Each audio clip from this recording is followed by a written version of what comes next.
The following is an incredible interview with a 39-year-old soldier named Israel Ben Shitrit, a father of 5 children.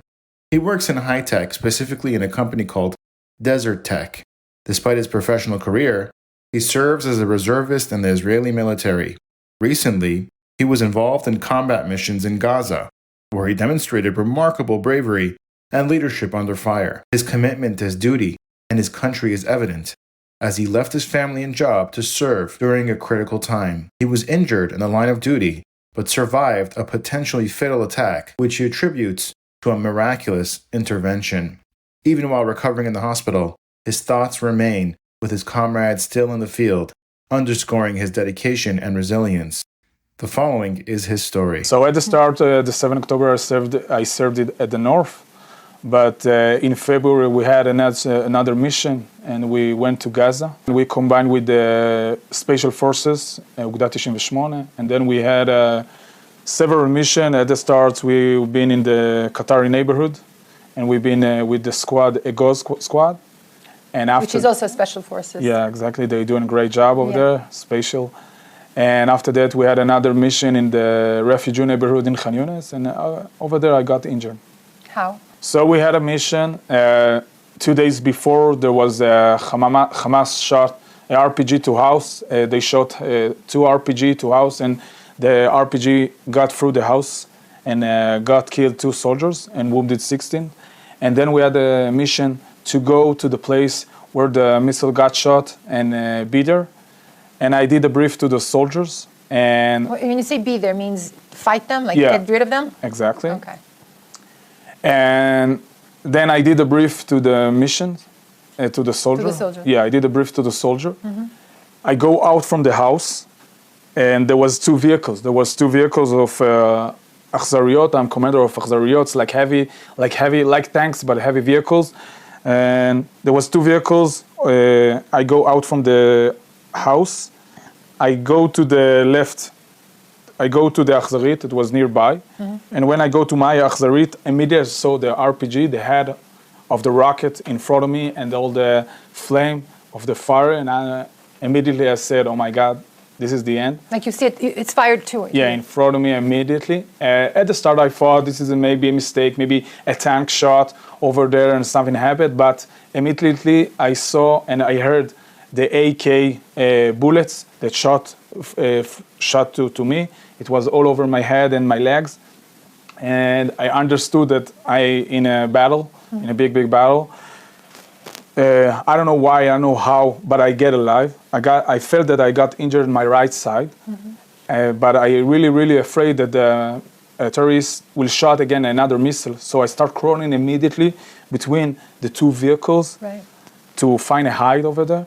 And you're still standing? I was hurting, but yeah, mm-hmm, I got hurting, but I'm standing, but I crawled because I felt the bullets all over. Yeah, they shot on me. And then I lost my caution between the 2 vehicles. After maybe a few seconds, I felt that someone touching in my shoulder and say, wake up, it's not your time. It's not time to sleep. I look around, and I don't know, it was God or bad call, I don't know what. There was nobody around? Nobody around. And then I heard the screaming of the wounded. They were shouting very hard, and this is shouting, help me. Wounded soldiers? Yeah, the wounded soldier, help me, rescue me. And I look around and I said, oh my God, I'm between the 2 vehicles, and they full with gas, they full with ammo, and if the terrorists will shoot again, that's it. There will be a big blast and no one will recognize me. So I said I need another hide. So I started crawling to the house that was nearby. Yeah. And there was a squad of Sayeret Tzanchanim over there. Which is parachuters. Yeah. And soldiers. Yeah, soldier over there. And then they thought that I'm the terrorist. They would start running to me, and I start to shout, ceasefire, don't shoot. They think you're a terrorist. Yeah, but they were so nervous. They were so tight. Because, but you're in a uniform. Yeah, but the place that we were in, it was the place that was a lot of vehicles and tanks, and no one will believe that the terrorists can come to this place. Mm-hmm. It was very far from the places that we've been there. Mm-hmm. So no one can understand, or no one imagine they would come so will come so close to us. Wow. So I said, oh my God, I must do it. They must recognize me. So I shouted, Chativat Alexandroni. This is a very complicated word. Chativat Alexandron. Yeah, very complicated word, you know. For an Arab to say. Arabic is very difficult to tell them this word. And they understood that I'm a soldier. And their commander say, ceasefire, ceasefire. Even there was a soldier with red hair that pointed his gun to my stomach. And I said, oh, it was very close. And then I did a checkup. I felt that my hand is great. My leg, you know, I felt that in my right side I got really hurt. And I said, what is my mission now? What I need to do now? Immediately I saw my soldier, Mikey, he's come to me and told me, Shitrit is my family. You know?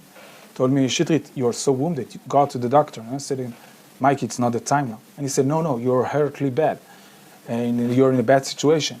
And I touching his hand and said, Mikey, this is not the time. We need to rescue the soldiers. So I did again the checkup with my hand and my leg. I was on my feet all this time. You're lying. Yeah, and I decided to go out. And even out, it was so chaos and there was blast and all over, shooting all over. I decided to go out. And then when I go out, I saw Nadav Cohen. Nadav Cohen was a soldier from Shirion. He was on the left side on the top of the vehicle. And I saw him on the ground. He was in a badly situation, and I said, no, why no one rescue him? Help them, and then help him. And they said, if you go out, this is where the Hamas shot the missile. So if you go out, you can get shot again. So it's crazy. And I said, listen to myself. Listen, you're in a bad situation. Let's do another mission. Let's do another mitzvah, last mitzvah. So I decided to run out to Nadav, and I didn't remember that, but Mikey said that when I go out, the Hamas start shooting again. I pull him from his leg. It was very difficult. I'm calling for help. Someone helped me, and we got him into the house. When we got him into the house, we understood this is a very difficult situation of Nadav, and he passed away. And then I go out again, rescue another soldiers that was on the top of the achzarit of the vehicles. We called to the doctors, we called to the helicopter, and that's it. I'm here in a big miracle, but I'm alive. It's insane. Yeah. I'm shocked. I don't know how you guys do it. I interview a lot of people, but when it comes to soldiers, every time I hear your story, I get, where does it come from? This will of fighting, of saving, of what is it? Where does it come from? First of all, I want to say that my soldiers, this is my children. So I all the time worry about my soldier. I all the time thinking about them. Even now that I'm wounded and injured and they're back to Gaza, my heart is with them all the time. And it's very difficult to know that you're staying in hospital and your soldier are in Gaza now. This is very difficult. This is the first thing. Second thing, we have a mission. And the mission is to protect Israel.